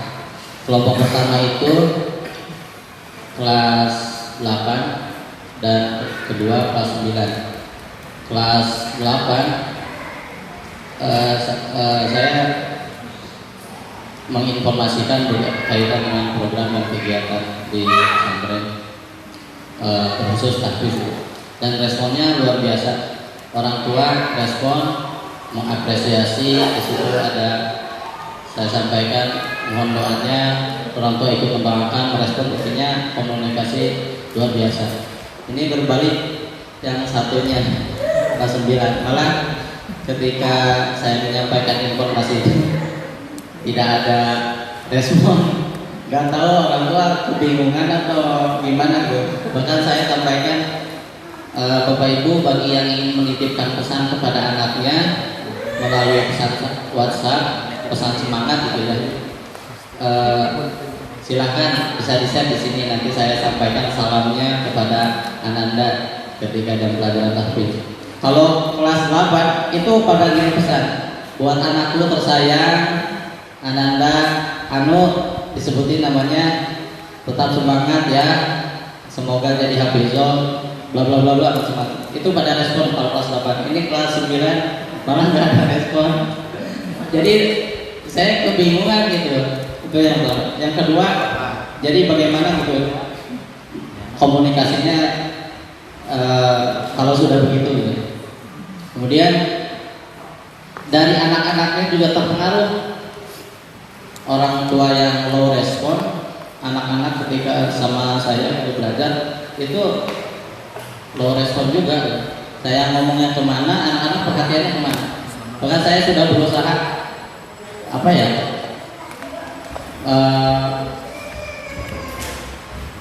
mengalihkan perhatian obrolan mereka gitu ya dengan gitu. Tapi tetap aja gitu anak tuh nggak ini. Bahkan kemarin pernah minta, Ustaz, kapan makan-makan? Gitu. Ustaz, kapan makan-makan? Bantu sempat beli makanan gitu, sengaja buat. Ayo tapi nih sekarang ada makanan. Wah senang, padahal senang. Kesini ada lumayan gitu ya respon. Tapi tetap aja gitu masih ada yang low respon ketika saya menyampaikan materi atau apa, nggak perhatian. Itu gimana caranya? Itu mungkin. Jadi memang yang digarap, yang di training, diberi pelajaran bukan hanya ustadznya. Tadi kan saya sampaikan, memang yang di training dikasih tahu itu bukan hanya ustadznya, tapi memang orang tuanya. Perlu ada majelis orang tua memang. Dan perbedaan orang tua kelas 7, 8, 9 memang begitu. Kelas 7 masuk banget, kelas 8 masuk kelas 9 udah cuek. Anak-anaknya juga ada, dianggap anak ada masalah sih, stabil. Tapi yang tadi bahwa kita tetap mau komunikasi, tinggal kesalahannya di orang tua. Nah itu kesalahannya bukan di kita, kesalahannya di orang tuanya yang memang sudah mulai acuh. Nah itu orang tuanya memang perlu diberi bekalan. Makanya pesantren-pesantren husnul khotimah, pesantren besar saja itu bagus kalau ditiru itu ada pengajian online untuk orang tua berdasarkan level. Dan yang ngisi wali santri yang ustadz siapa yang ngisi. Itu bagus juga sebenarnya, ada sambutan dari pimpinan dari pesantren, bekalan-bekalan gitu supaya seimbang. Karena tadi yang saya sampaikan berarti perlu komunikasi dengan 3 unit itu antara guru dengan orang tua. Tapi kalau orang tuanya tidak bisa dibangun komunikasi kan sulit. Jadi komunikasi pihak. Dan kita nggak bisa intervensi ke mereka kecuali mereka dihadirkan atau diikutkan untuk pengajian-pengajian. Tapi intinya perlu ada pengajian bulanan untuk wali santri. Itu perlu ada. Nah sekarang lagi musim Zoom, bagus juga via Zoom. Walaupun tidak semuanya familiar dengan Zoom.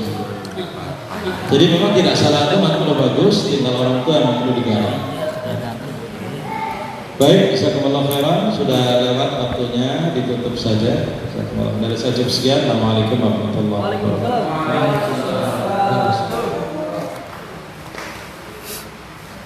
Selanjutnya doa yang akan disampaikan dan dipimpin oleh Ustaz Habib.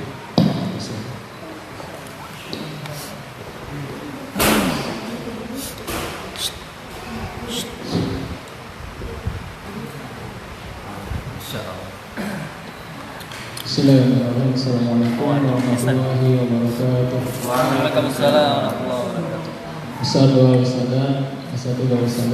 Mari kita sama-sama tundukkan kepala kita, tundukkan hati kita, mohon kepada Allah Subhanahu wa taala agar memperbaiki diri kita semua, memberikan ilmu kepada kita semua, dan Allah mudahkan kita untuk mendidik anak-anak kita, mendidik santri-santri kita. A'udzubillahi minasyaitonir rajim. Bismillahirrahmanirrahim. Allahumma shalli ala sayyidina Muhammad wa ala ali Muhammad. الصلاة والسلام على كل صحابة رسول الله آمين يا الله يا رب العالمين حمدا شاكرين حمدا داعين حمدا يوافي نعمه ويكافئ مزيدا يا ربنا لك الحمد كما ينبغي لجلال وجهك الكريم وعظيم سلطانك اللهم صل على سيدنا محمد صلاة تنجينا بها من جميع الأهوال والآفات وتقضي لنا بها من جميع الأهوال وتبلغنا بها صوابها من جميع الخيرات في الحياة وبعد الممات اللهم اغفر للمسلمين والمسلمات والمؤمنين والمؤمنات الأحياء منهم والأموات اللهم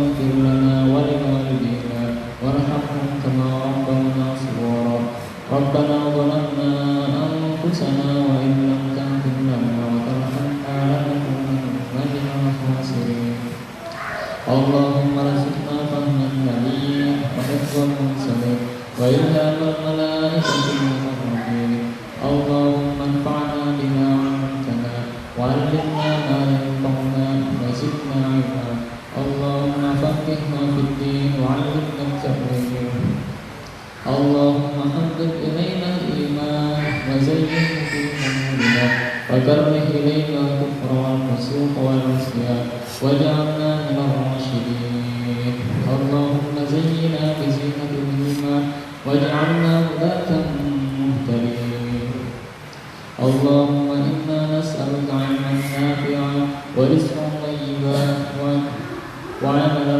متقبلا اللهم اجعلنا من حفظة القرآن ومن حملة القرآن ومن أهل القرآن الذين هم أهلك وخاصتك اللهم اغفر لنا ولوالدينا وارحمنا كما ربنا صغارا اللهم إنك تعلم أن هذه الأمور قد اجتمعت على محبتك وارتبت على طاعتك وتوحدت على دعوتك وتوحدت على نصرة شريعتك فوثق اللهم رابطتها وأجل دامتها سبلها واملأها بنورك الذي لا يخلو واشرح صدورها بفيض الإيمان بك وجميل التوكل عليك وأحيها بمعرفتك وأمتنا على الشهادة في سبيلك إنك نعم المولى ونعم النصير اللهم آمين سبحان ربك رب العزة عما يصفون وسلام على المرسلين والحمد لله رب العالمين.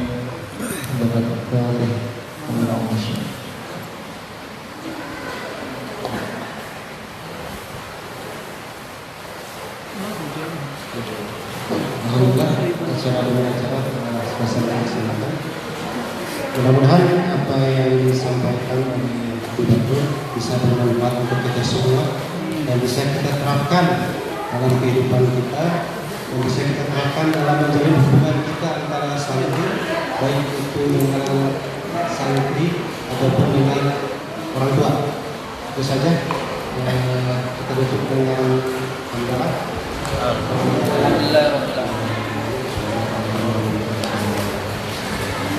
Terima kasih.